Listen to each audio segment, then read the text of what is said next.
Алла елшісінің бір кәрі әйел көршісі болатын.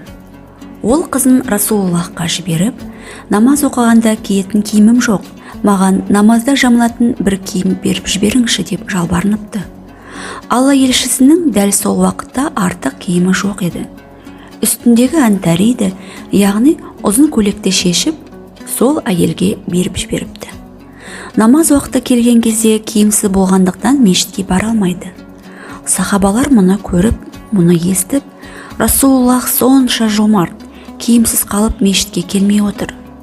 Біз де барлық нәрсемізді кедейлерге таратайық дейді. Алла Тағала Исра сүресінің 29 аятын жіберген екен. Алдымен Хабибіңе сарандық жасама, ештеңе бермей тұрма, деп, одан соң қиналатындай және намаздан қалатындай, өзің ренжетіндей деңгейде барлық затыңды таратпа деген. Садақаны орта жолда ұстан деп бұйырыпты. Сахабалардан тағы да бір әдемі хадис бар.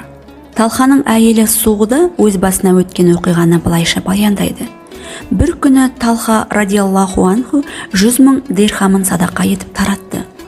Сол күні мен оның көйлегіне жамау салып отырған едім. Ауыстырып киетін өзге көйлегі болмағандықтан мешітке жамағатпен оқылған намазға бара алмады. Тағы бір әдемі хадисте былай делінген. Имам Мәлік радиаллаху анхи риуаят етуде. Айша радиаллаху анху анамыз ораза тұтқан күні бір кедей жәрдем сұрап келеді. Үйінде бір жапырақ наннан басқа азық жоқ еді. Соған қарамастан қызметшісіне келген адамға үйдегі нанды бер дейді. Сонда қызметшісі, егер нанды берсек, кешкісін аш жатамыз ғой, десе, Айша анамыз нанды әлгі кедейге ұсынады. Кешкісін біреулер үйіне піскен ет пен нан әкелді.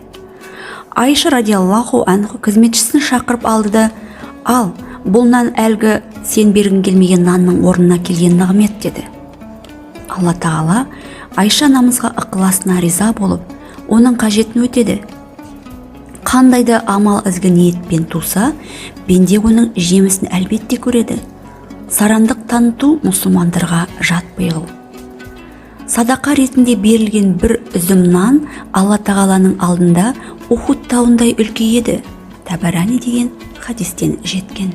Қымбатты менің көрермендерім, видеоны соңына дейін көрген болсаңыздар, маған тіркеліп, өз пікірлеріңізді қалдырып кетіңіздер.